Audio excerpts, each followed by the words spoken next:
घ्यार समजून एकीच बळ गटबाजीच घालवा खुळ घ्यार समजून एकीच बळ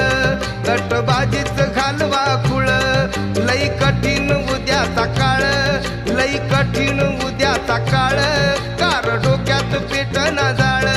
कार डोक्यात पेटना जाळ कधी रोवणार निळ्या झेंड्याला संसद भवनावर संसद भवनावर आर गटातटामध्ये वाटून घेतलाय भीमराव आंबेडकर